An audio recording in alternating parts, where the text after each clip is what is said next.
9 propostos, nosso capítulo A2.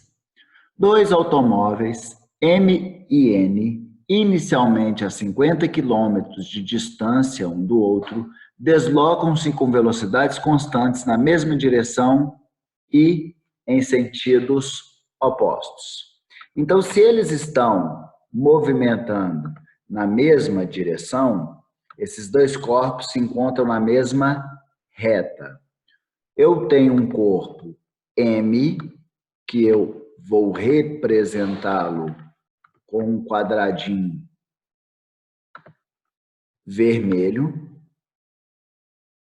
E eu tenho o corpo N, que eu vou representar com um quadradinho rosa.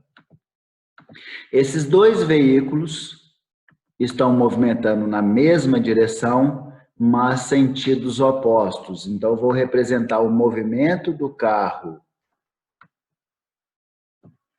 M, eu vou chamar o vermelhinho de M para a direita, e o N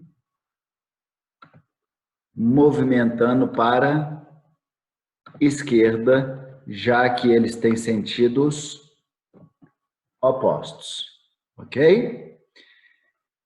Legal, continuando aqui. O valor da velocidade de m em relação a um ponto fixo na estrada, que é aquela velocidade do que o velocímetro registra, né? Em relação a um ponto na estrada. A velocidade de m é igual a 60 quilômetros por hora. Legal.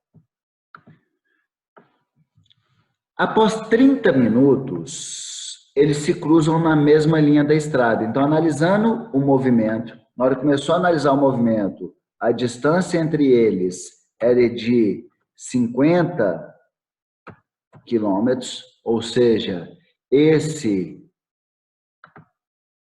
espaço aqui, né, entre eles era de 50 quilômetros,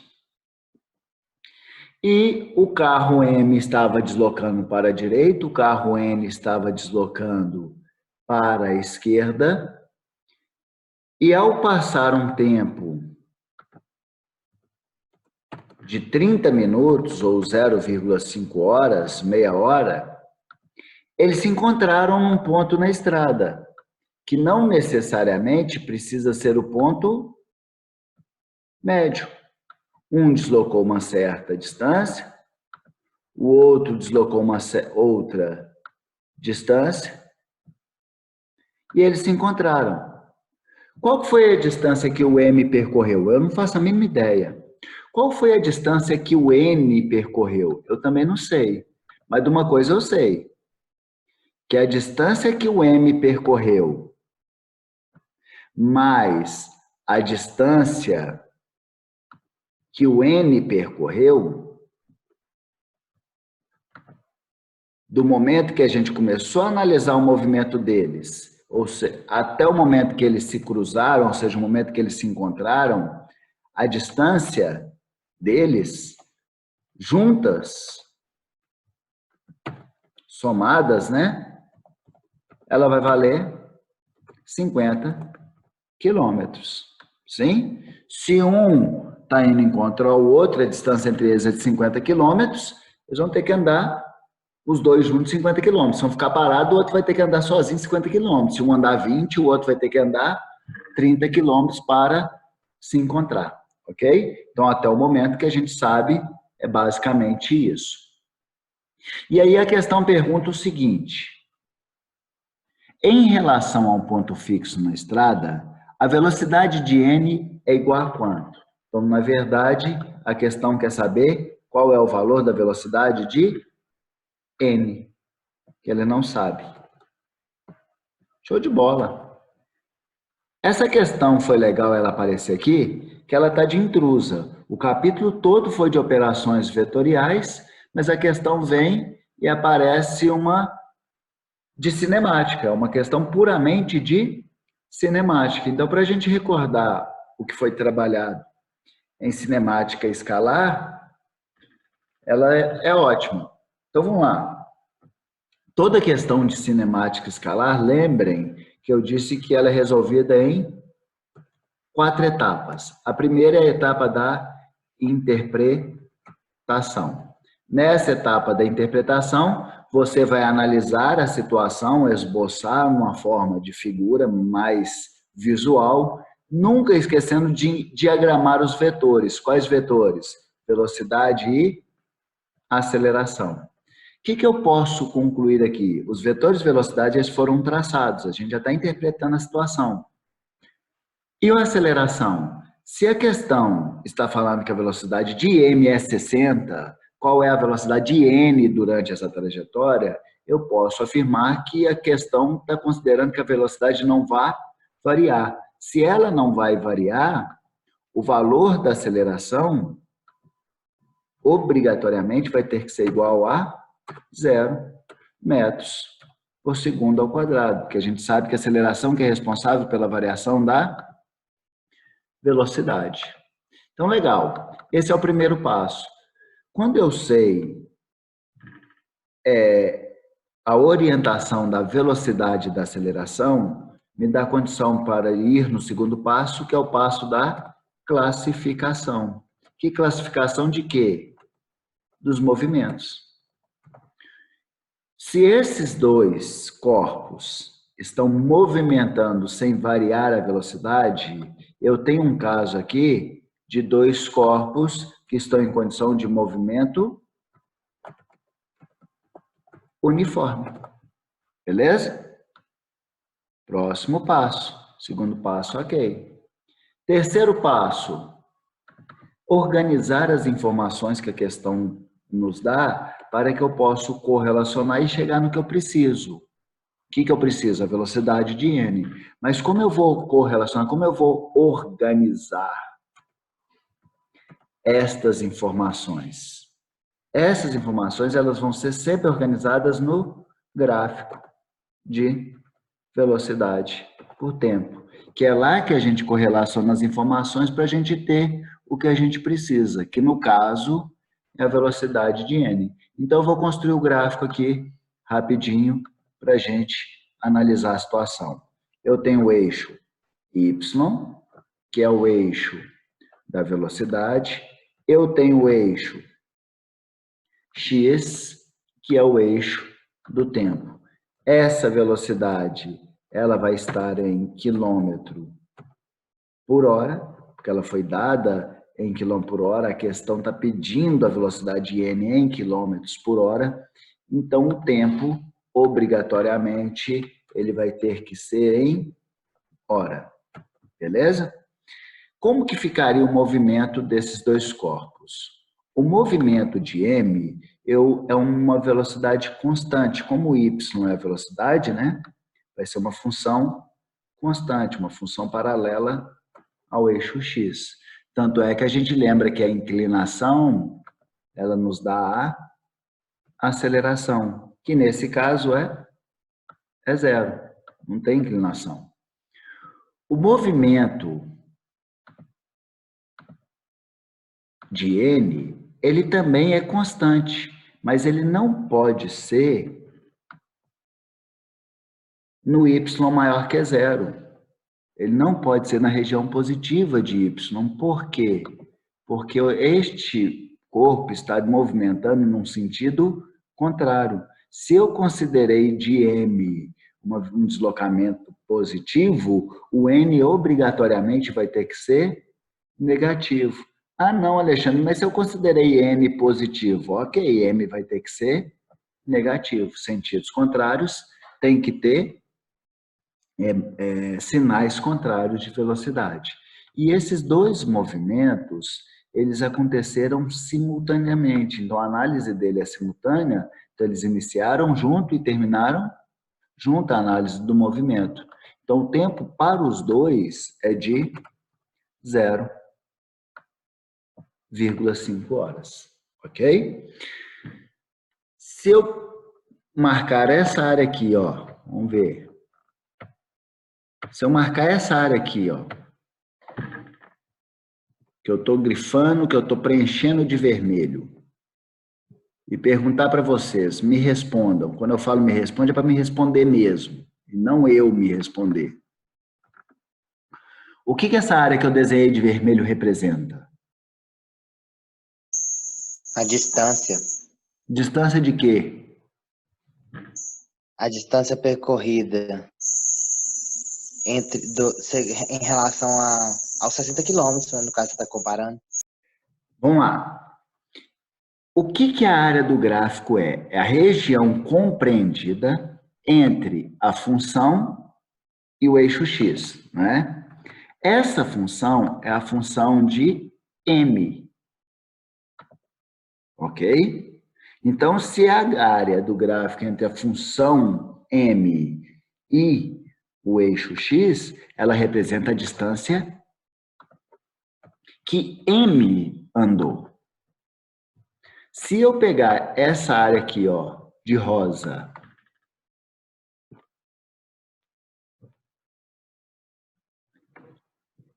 ela vai representar o quê? É a região compreendida entre a função rosinha e o eixo x. A função rosinha trata do movimento de n. Então, essa área de rosa é a distância que n percorreu. Agora, se eu somar essas duas áreas, ela vai me dar a distância que m e n percorreu, que é quanto? Os dois juntos. Os dois juntos? Isso, tem que dar 50 quilômetros, não é verdade? Então, eu não sei a distância que m andou, eu não sei a distância que n andou, mas eu sei que os dois juntos teve que andar 50 quilômetros. Ah, por quê? Porque estavam 50 quilômetros de distância um do outro. Então, se um andou 10 quilômetros, não interessa, o outro vai ter que andar 40. Porque eles vão se encontrar. A questão afirmou que eles vão se encontrar. Se um andou 25, o outro vai andar 35. 35 não, né, gente? 25, 25, né? 50 quilômetros. Rolou? Ficou claro? Então, desta forma, eu consegui organizar todas as informações que eu tenho no gráfico e consegui ainda enxergar o que eu interpretei aqui no desenho dentro da construção gráfica. Legal, tá tudo organizado, tudo muito claro. É interessante essas etapas que uma vai validando a outra. Se você vai conferindo etapa por etapa, não deixa errar. Ah, isso aqui é gráfico de movimento uniforme. Ah, é movimento uniforme mesmo. Ah, essa área vale a distância de n. Ok, vai interpretando a situação. Então, vamos continuar aqui. A quarta etapa é qual? Quarta e última etapa. Eu chamo de etapa do cálculo. Desculpa a falta de acento aí. E esse cálculo no gráfico, que é onde a gente vai correlacionar uma grandeza com a outra, a gente calcula a partir de duas observações, duas formas de correlação. A área ou, né? Às vezes só com a área eu já chego na resposta, às vezes só com a inclinação eu chego na resposta, às vezes eu preciso dos dois. Então, pelo cálculo de área. Neste caso aqui não tem nem inclinação, então eu vou calcular a área, eu vou obter minhas informações a partir da área. Então, olha só, eu sei que essa área toda, que eu vou representar aqui de amarelo,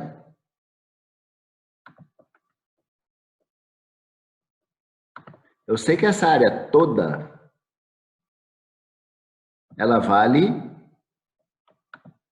50, que é a distância que m e n percorreu. Essa área, ela é um retângulo. Né? Isso mesmo, essa área é um retângulo. Então, pensando na área,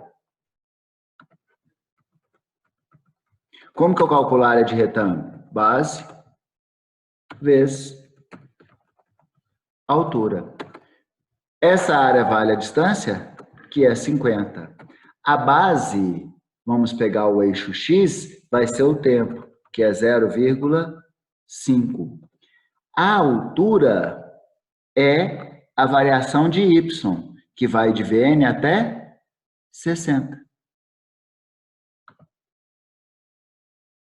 Que vai de Vn, nossa senhora, até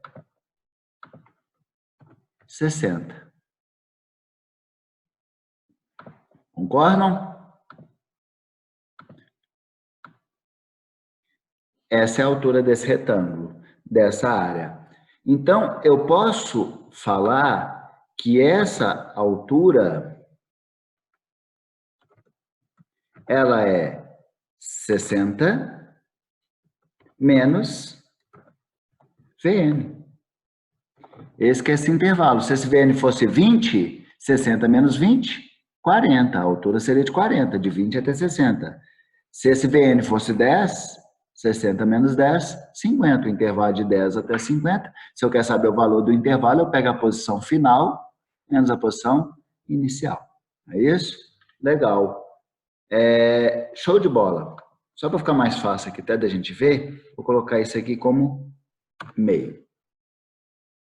Continuando, então, o raciocínio, se eu tenho meio vezes 60 menos Vn, eu posso passar esse meio para o outro lado multiplicando. Eu vou ter que 100 é igual a 60 menos Vn. 60 passa para o outro lado subtraindo, vai para 40. 40 é igual a menos Vn. Faz sentido? Faz sentido, né? Porque se Vm é positivo, Vn tem que ser negativo. Então, a velocidade n é menos 40 quilômetros por hora. Foi? Resposta letra A. Em módulo, a velocidade vai ser de 40 km por hora. Vamos confirmar se essa resposta está certa? Então, a velocidade aqui vale menos 40. Como que eu posso confirmar? Se eu calcular a distância de n e calcular a distância de m, a somatória dos dois tem que dar 50. Então, pegando aqui, a distância que n anda é